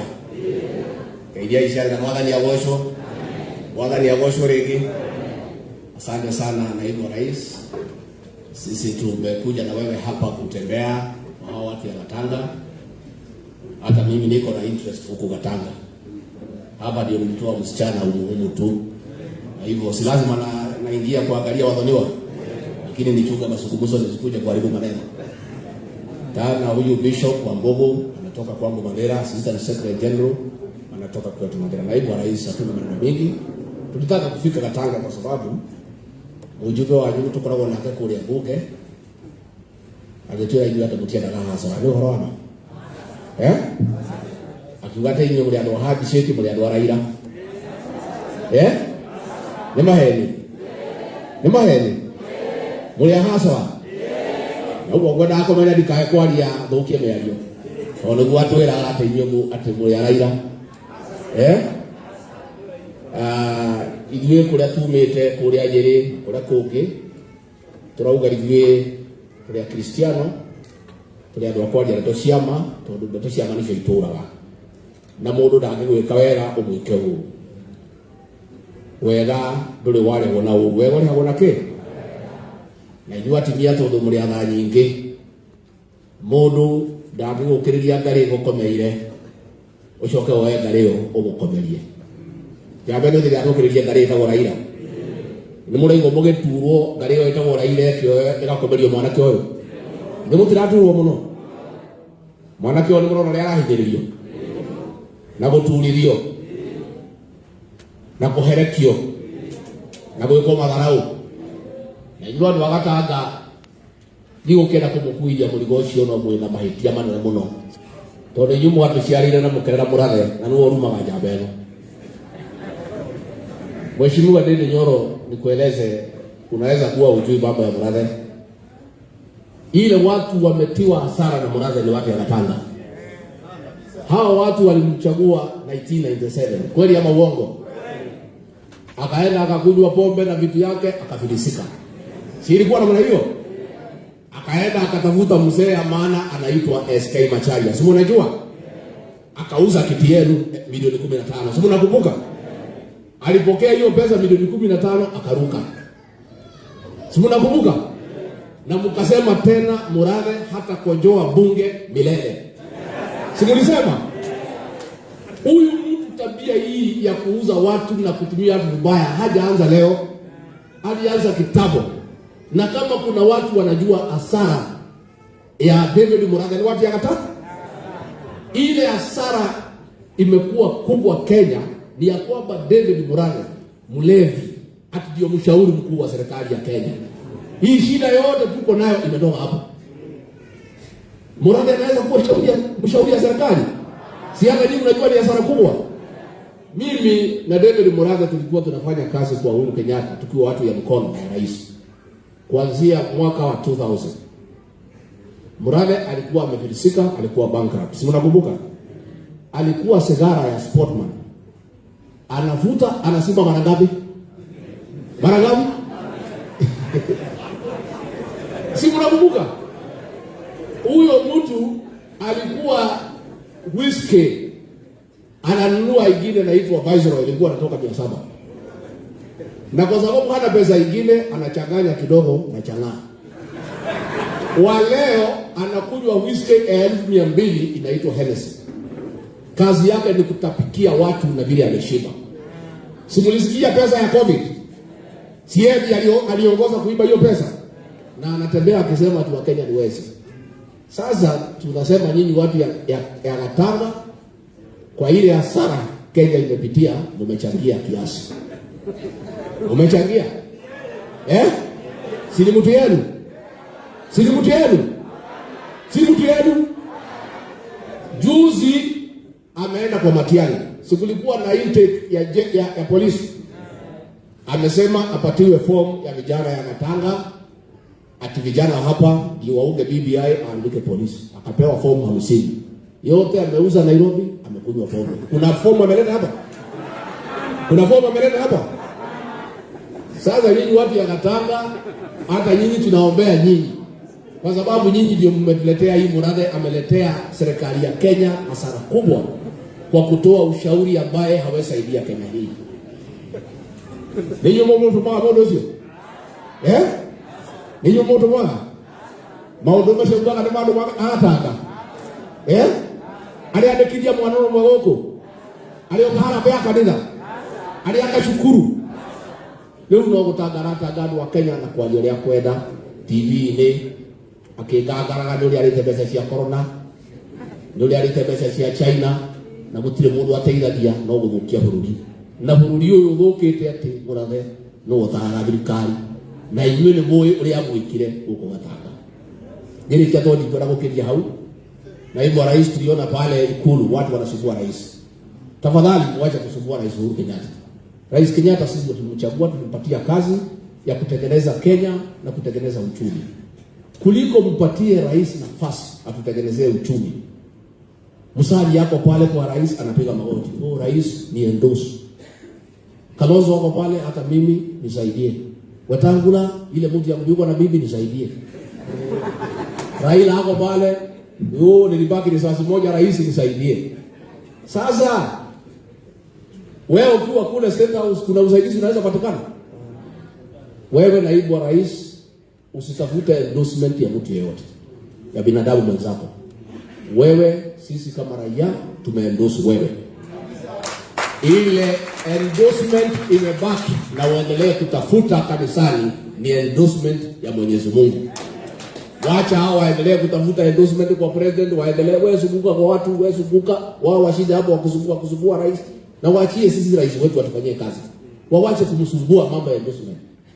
Na hata kama wanataka kusumbua rais mambo ya endorsement, asisumbuliwe na wanaume 6, wakae wasikizane, watoe moja aende kwa rais atafute endorsement. Sasa rais ataendorse nani? Kalonzo ndio huyu anakuja asubuhi. Musalia anakuja saa 4. Raila anakuja usiku. Gilu ako pale. Si wanasumbua rais? Si wanamsumbua rais? Kama lazima watafute endorsement kwa Rais Uhuru Kenyatta, wakae wachague mtu moja aende kwa rais atafute hiyo endorsement. Naye naibu wa rais utafute endorsement kwa watu wa Kenya na kwa Mwenyezi Mungu. Davi kana tinaga iganie. Gaiganie. Jabero nuko menitirira.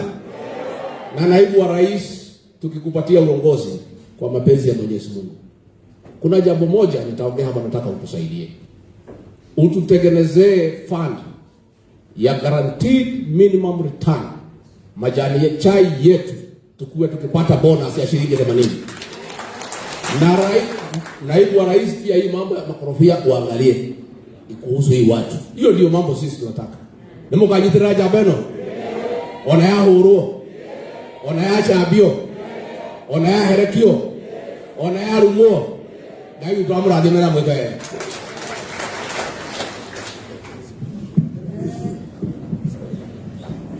Naona naibu wa rais anaangalia basa kwa sababu najua tuko kwa kanisa. Adwara tangadimo nimukanete. Nimukanete niko sere one deputy president. Amagatura yetu tutigoke.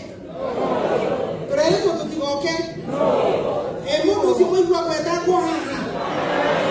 Mwana tuki yetu wa mondo sio. Ukekerere. Ndenda ewa terere na tikirige to ni juru mekirete to mero to awo rais. Ndenda ewa terere na igwa terere. Katanga tikwa fafa wao na tikwa mamu wao. Katanga ni kuito idwa. Na mwana ni kuito idwa. Idwa na kwa deputy president wa republic ya Kenya. Tutingitikira adu magaikara kakanyobo na hawo thutha fulani.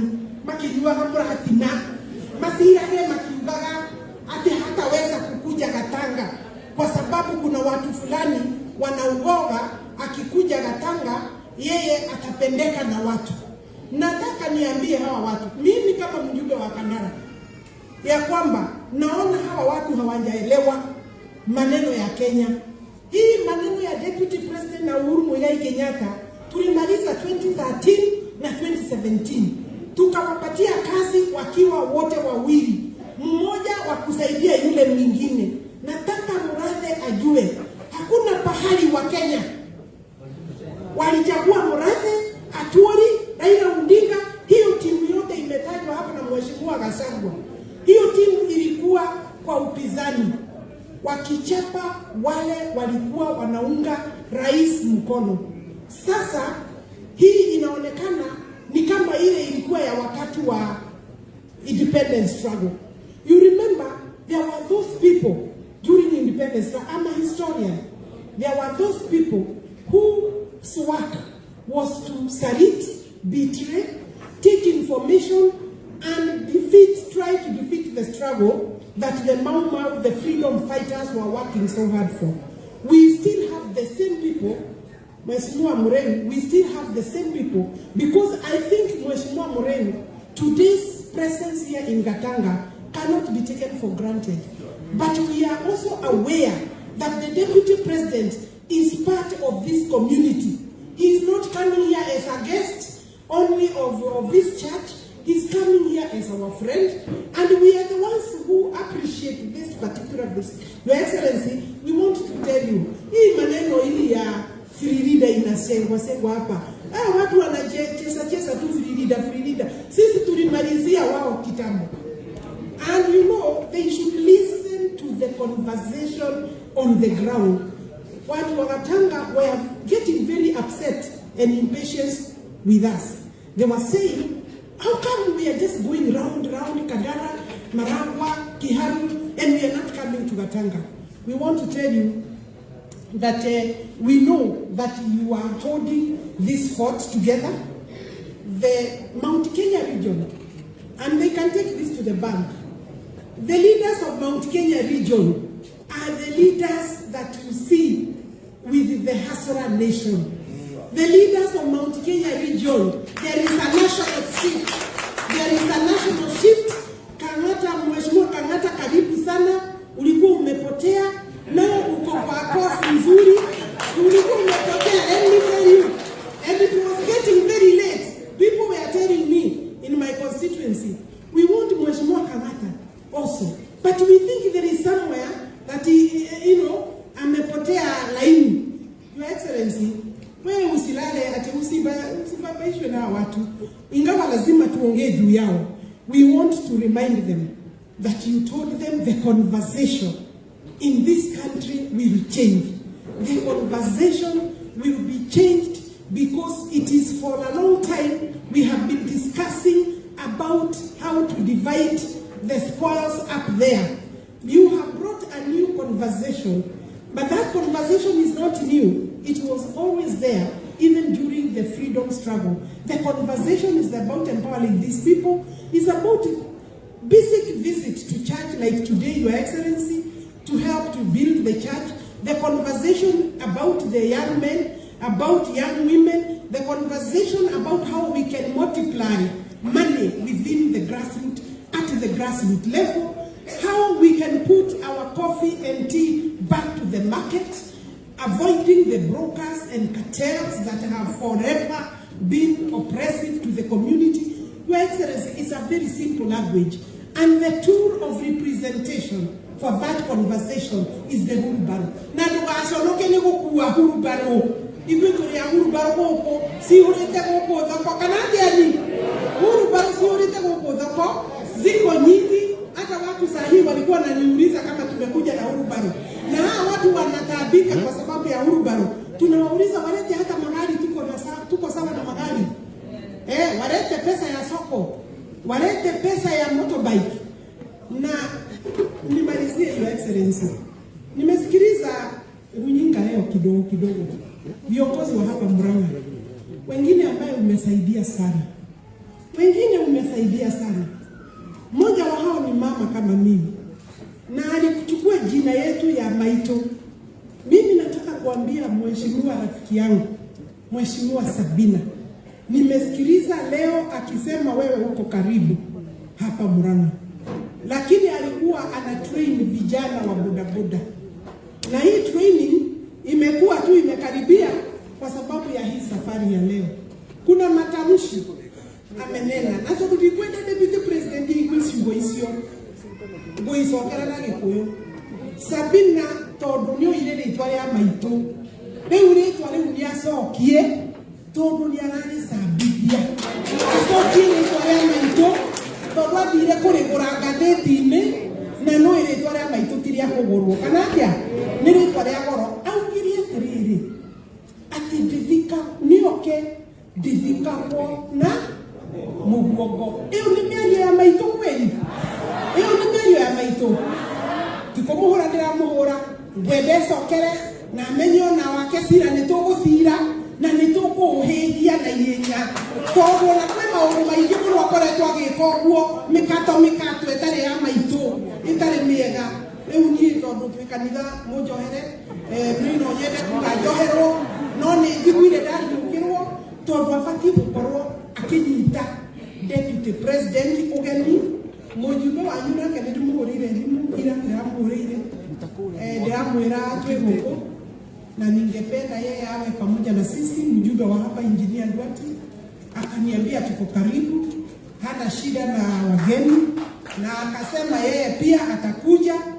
Asipokuja sasa ako na ripoti kamili, si ndio?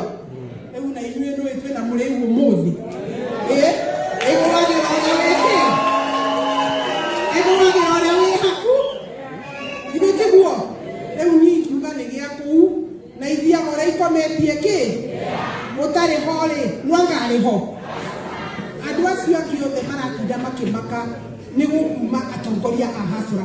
Your Excellency, there will be no lack of leaders in Mount Kenya to handle any particular task that you want to be handled on behalf of Mount Kenya region. Kangate haha, legagie haha, jabaya rũrĩrĩ hau, arĩcie haha, imwana ici cigwĩtwo agakuya na gaka kamwana kanini tũregera we are there. Tuikuoka andũ aitũ mũtigacoke kũheo kwenderio ũguo mũrenderio kuoya mũkorio atĩrĩrĩ ĩno deputy kaĩ warĩ mũndũ ũyũ kaĩ arĩ wao mũndũ ũyũ githĩ ti witũ mũndũ ũyũ nĩ witũ nĩguo maratwenderia kuoya makiugaga rĩu kũu nĩ arĩkũ megũthiĩ kũrũgamĩrĩra rũrĩrĩ rũkũrũgamĩrĩrwo nĩ Ngai na arĩa Ngai ekũnea hii Mount Kenya region. Your Excellency, we don't want a conversation of a region. We want the conversation of the whole nation. Across the boundaries of the Republic of Kenya, you brought this nation together with our president, and therefore, hatutaki kuongea mengi kwa sababu hata pengine nimezidi. Nigetha jete Mheshimiwa Kang'ata na leo hapo menye. Yao wakero wengine aikara hau Mheshimiwa Kang'ata na mwenda kumukira karwego kale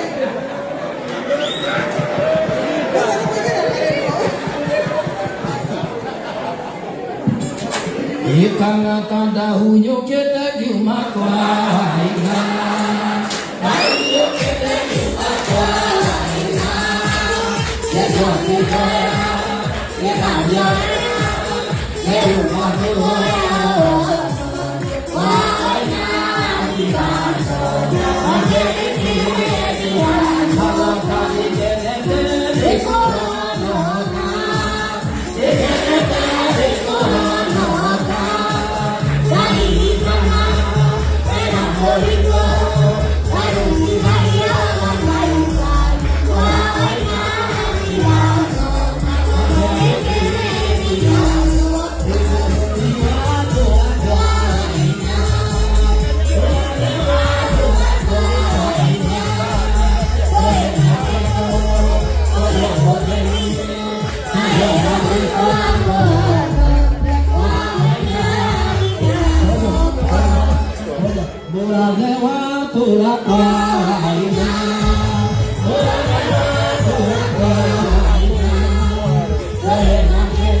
Eko inanigacoka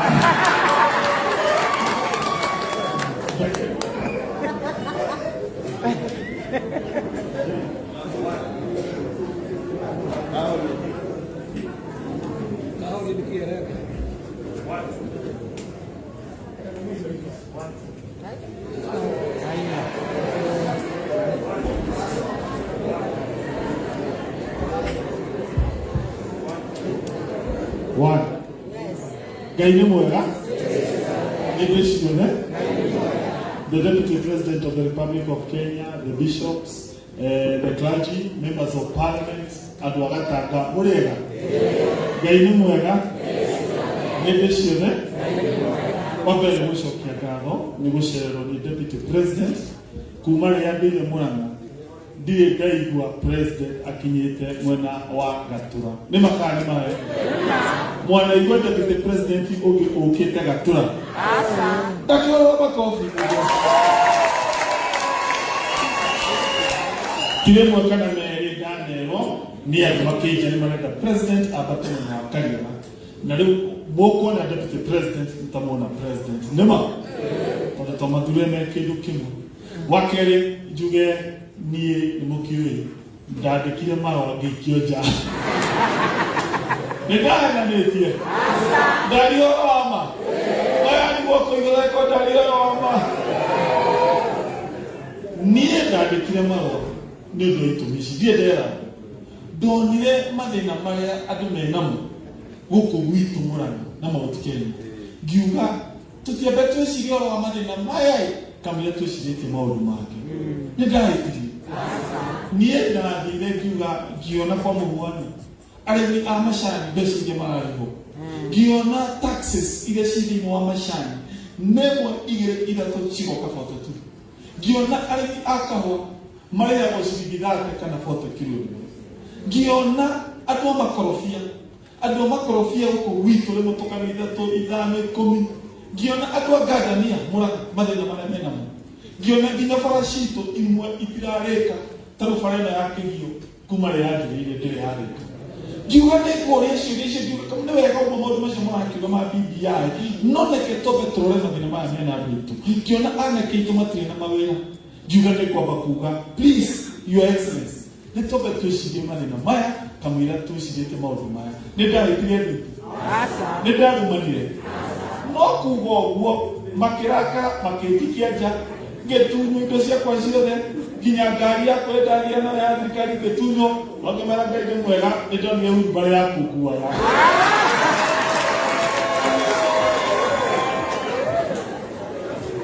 ngĩmera nĩ sawa ona ndakuona wheelbarrow gũthiĩ nĩ gũthiĩ nĩ sawa ningĩ nĩ kuona ndĩmwĩre andũ aitũ niĩ ndirĩ mũndũ mũno gĩciaca no marĩ atĩrĩrĩ ndanathurwo university vice chairman wa SONO ngĩthurwo Kajũra ngĩthurwo MP na mũgĩthura senator koguo nĩ njũĩ kaũndũ kanini kegĩtĩti na ũngĩ ũrĩa ndĩnaguo wotatĩtio mũnini ũnyonithĩtie meri ya gũcinda nĩ deputy president tondũ wa rĩrĩ ngũria wama mwena ũcio ũngĩ merĩkaga kĩereke ũma nĩ atĩrĩrĩ ĩyo nĩ njĩra ya gũteithĩrĩria Raila Odinga atuĩke president mũtinona Naikuru manyitanĩte rĩu Raila na andũ arĩa kĩereke mau makanyita candidate ũmwe mũtinona Naivasha andũ a Raila rĩu me mwena ũmwe mũtionire kũrĩa Kĩbĩra niĩ kiuga rĩu inyuĩ mwenda gũtũtwarana kũrĩa rũgũrũ ngĩmera aca niĩ ngũkũhe mũndũ wĩtagwo William Samoei Ruto ningĩ sembo ĩno yake ya kĩndũ gĩtagwo wheelbarrow ithuĩ tũrĩ arĩmi tũthiaga kũrĩma kĩrĩtagwo iria tũkuaga thara witũ na kĩ ũgũtinda ũkĩnjĩra atĩ buate nyamũ ĩretwo nga Simba ĩrĩa ya bũrũri Kenya gũkũ mwana na mũrũthi ona ndĩmugĩte kĩarũtara kũrĩa mũtitũ-inĩ aya okorwo nĩ cia ngima ĩtaka icungwa nĩ rĩararakire tene mũno Raila Odinga tondũ nĩo menda gũtindĩka atuĩke candidate wa mwena wa kĩereke nĩo menda gũtindĩka tondũ niĩ nĩ njũĩ manye niĩ ndararĩ chief ndĩrarĩ harĩa thĩinĩ mũno koguo nĩndamenya mĩcoro yao na marenda atĩ Raila Odinga ithuĩ tũkamũthura mũtinona Kalonzo akĩruma Raila Odinga mena Mudavadi koguo menye tũmetereire mweri wa gatandatũ magĩthiĩ maikie kura icio marenda gwĩka maũndũ macio amwe ũkona marũga moke mwena wa Hasara twaĩrĩkĩte koguo nĩmwonithie gũbuata mwena ũcio nĩ kũgũa ĩno nĩyo ndama ya gwĩka atĩa ndagũcinda ũyũ nĩwe president wa rũciũ angĩkorwo thaa ici nĩaramagaria nĩ nyike kĩimagine atĩ no mwaka makomore andũ 7 ũcio nĩ Ngiru ũcio nĩ Kalonzo ũcio andũ mũgwa na kene mũndũ ũyũ amaũra kapeti makarĩo so nini njũĩ ndama ya gũcinda tiĩngĩ wawenda gũkuhĩrĩria ũthamaki ta gĩthagia deputy president mũno tondũ ĩyo nĩyo ndama ya gũcinda so in short niseme kwa Kiswahili nikikuja kumalizia ya kwamba sisi watu wa Murang'a niliandika barua baada ya kuona zile shida watu wa hii central wako nayo nikajiuliza tunaanza kufikiria mambo mengine hatujafikiria mambo ya mkulima wa kahawa mkulima wa majani chai mambo za barabara zetu ziko na shida vijana wetu wamekosa kazi mambo ya maziwa saa hizi maziwa tunanunuliwa kwa lita moja 30 shillings na mbeleni ilikuwa 35 na najua inaweza kufika 50 shillings. Ukiangazia ni mambo ya kodi, nikajiuliza kweli tutaanza kufikiria mambo mengine kabla tufikirie mambo ambayo itakuja kusaidia mwananchi wa kawaida? Nikajiuliza kwa nini tusikose kufikiria hao vijana wetu ambao hawana makazi. Kwa hiyo sasa madaktari, nurses wako katika mgomo baridi. Sisi kuanza tufikirie shida zao kabla tufikirie mambo ya kutumia mabilioni ya pesa katika hizo zingine. Basi mimi nikaandika barua, lakini mimi kuandika barua nikarushwa nje. Lakini nitasema neno moja. Kuna mzee hapa Gatanga alikuja akanipatia very good story. Kaniambia, Kang'ata, usishtuke, hiyo madharau umeonyeshwa. Katika Biblia iko mtu alikuwa anaitwa Prophet Mikai. Si Mikai. Kuma King Ahab alifanya plan ya kwenda vita katika Israel. Akaita watu 400 advisor wake. Wakamwambia, twende vita, wewe utashinda hiyo vita. Lakini akasema iko mtu mmoja ambaye atakuja katika hii kikao, akaambia iko prophet anaitwa Mikai. Akasema wacha Mikai akuje nimuulize. Mikai akaulizwa, wewe unaonaje niende katika hii vita? Mikai akaambia King, usijaribu kwenda katika hii vita. Na kuambia alipigwa kofi na akawekwa katika shimo, akaambia utakuwa unakula maji na mkate huu. Basi mimi sishtuki. Mimi ni Mikai mwenye mweko huko ndani. Na mimi sina shida, na mimi nikiwa huko ndani najua roho yetu na watu wa Murang'a tuko katika hasla. Mtashikilia hasla 2022. Watu wa Murang'a ni hasla. Ambaye anafikiria watu wa majani chai, watu wakulima wa kahawa. Basi nataka take this opportunity to welcome rafiki yetu ambaye alisimama na His Excellency Uhuru Kenyatta. Tuseme karibu William Samoei Ruto. Wapi makofi? Weka makofi.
Asanteni sana.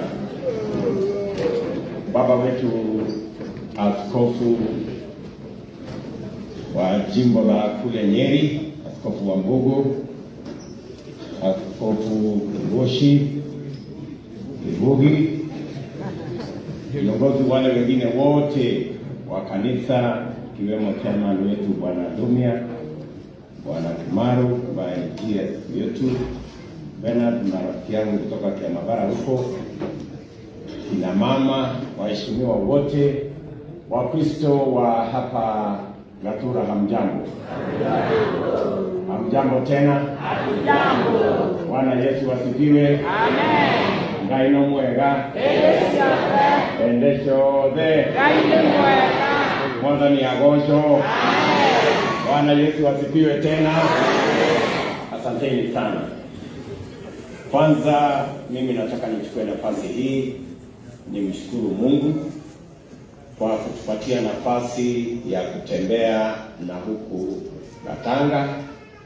Nataka nimshukuru rafiki yangu wakili Mureu ambaye alinitembelea, na wakati nilimuuliza ya kwamba sijapata nafasi ya kutembea Gatanga, akaongea na Deli Nyoro, akaongea na mama Alice Wahome, na tukapanga ili tutembee huku tuweze kushirikiana na Wakristo na tufanye kazi zingine za watu wa hapa Gatanga.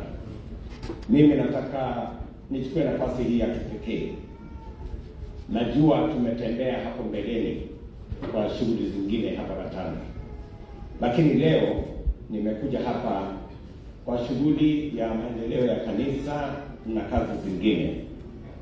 Wacha nichukue nafasi hii tena. Tulikuja huku na rais, tulikuja 2013 tukarudi 2017, na nyinyi watu wa Gatanga na watu wa Murang'a mkawa ni watu wangwana na watu wazuri, mkatupatia kura zenu na mkatuongezea maombi. Kwa niaba ya rais na mimi na wote waliochaguliwa katika Jubilee, mimi nataka niseme kwenu asanteni sana. Asanteni tena na asanteni. Mimi ninajua ya kwamba sio ya kwamba tulikuwa wazuri sana kuliko watu wengine wote, lakini ni mapenzi yenu na uamuzi wa Mungu mkatupatia nafasi hii ya kuongoza mambo ya taifa letu la Kenya. Na tulikubaliana wakati huo ya kwamba tutaunda serikali ya kuunga na kuweka. Tulisema hivyo. Tuko na mambo mengi ambayo tunafanya.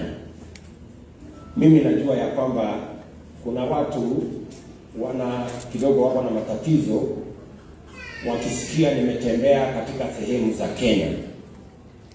Lakini mimi nataka niwajulishe, mimi ni mfanyikazi na nimeajiriwa kupitia kwa kura za wananchi, wakiwemo wananchi wa Gatanga. Wakati walienda kutafuta kupiga kura, kulikuwa na picha na jina ya rais na kulikuwa na jina ya mwingine hapo anaitwa William Ruto. Na huyo William Ruto ndio mimi ambaye alikuwa kwa ballot paper. Na kwa hivyo kama mtu anaenda kufanya kazi ile ameajiriwa na wadosi wake, tafadhali mnipatie tu nafasi hiyo nifanye hii kazi, kwa sababu hawa ndio wadosi wangu, wamepiga kura na niko na sababu ya kuwafanyia kazi. So wale kidogo wako na shida ni kwa sababu hawajachaguliwa kama vile mimi. Na mliona pale wakati rais wetu aliapishwa kuwa rais, na mimi pia nilikuwa hapa. Baada ya kuapishwa rais, nikaitwa hata mimi, nikaambiwa wewe kuja hapa, chukua Biblia na useme utasaidia rais. Nilisikia nikisema hivi. Mtu akishakula kiapo utamzuia afanye kazi ile aliyokula kiapo afanye kazi. So hiyo kazi ndio mimi nakutia kila sehemu ya Kenya, kwa sababu mumetupatia wajibu wa kusukuma mambo ya taifa letu ipande juu, na ndio hiyo tumekuja hapa, na mimi nitakuja tena na tena na tena mpaka niweze kutimiza hiyo kazi mliotupatia. Kuna mambo mawili matatu ningependa kusema nikiwa hapa Gatanga. Nakumbuka wakati tulikuja hapa, mlituuliza ile kazi Rais Mwai Kibaki alianzisha katika taifa letu la Kenya ya kuunganisha Kenya kupitia kwa infrastructure, kujenga barabara. mkatuuliza barabara ya kutoka kule Gatanga kwenda Kionyo, kutoka Kionyo kwenda Nyaga, Mugurwe, all the way mpaka Mariaini. Hiyo barabara mlituuliza 2013 tumejenga na imekamilika. Mkarudi tena mkatuuliza barabara ya kutoka Kiruara kwenda Kibio mpaka Blupos. Hiyo barabara vile vile tumejenga, imekamilika.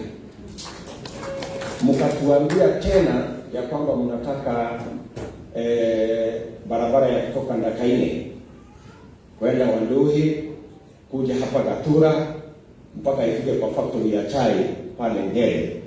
Hiyo barabara imejengwa, na mimi nataka nikuambie kuna zingine ambazo tumeanzisha ambazo tutajenga, kwa sababu sisi tunataka tuhakikishe ya kwamba wakati tunajenga Kenya, tunajenga Katanga na tunajenga hapa Murang'a.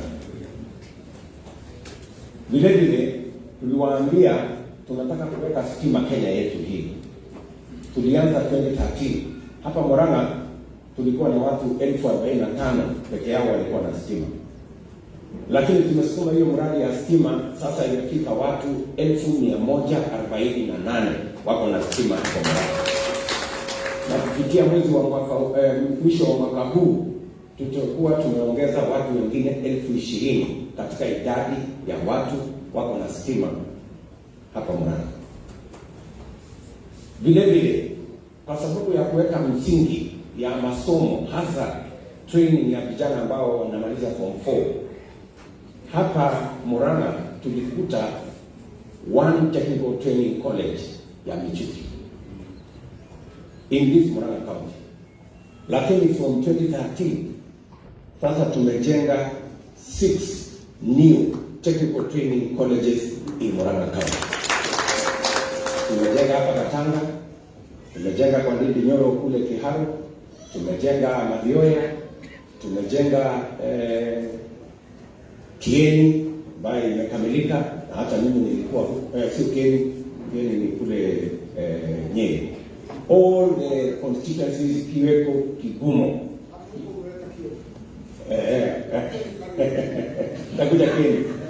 Mmoja hapa anasema nataka ya Kieni na sijafika mwaka huu, itakuja.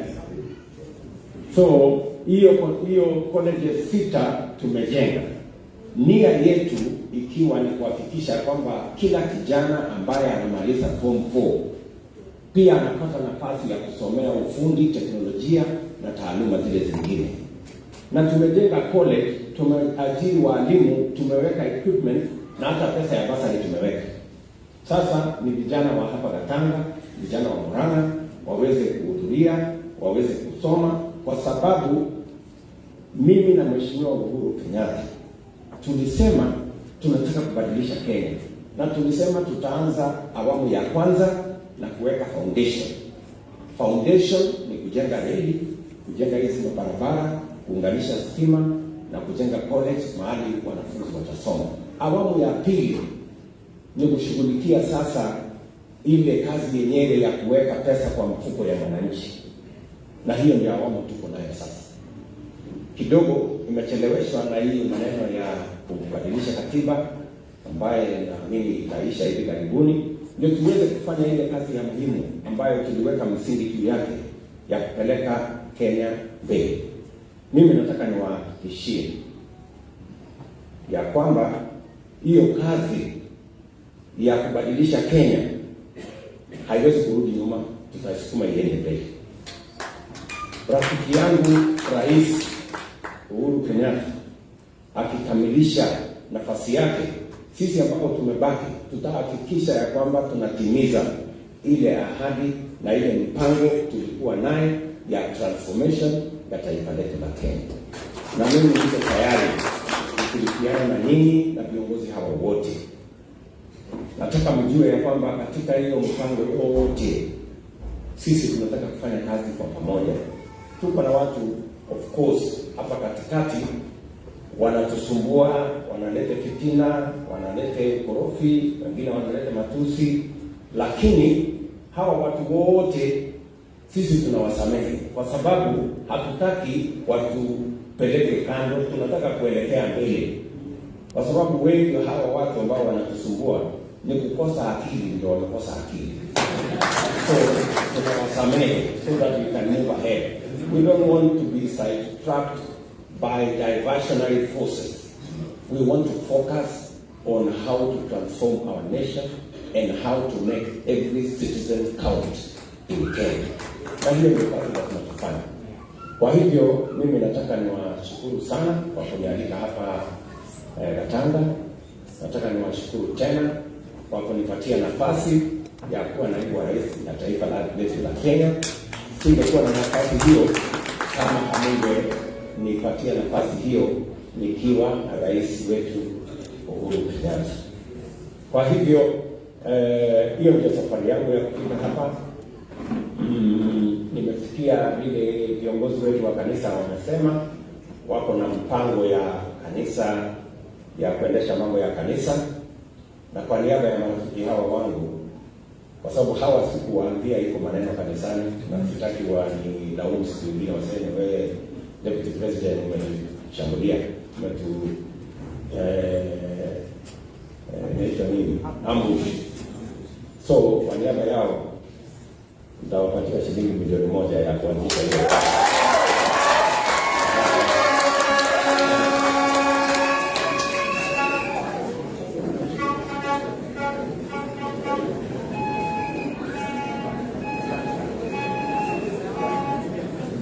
Haya, na rafiki yangu wakili Mureu, kwa sababu yeye na mimi tumekuja na hii maneno, anaongeza shilingi 1,100.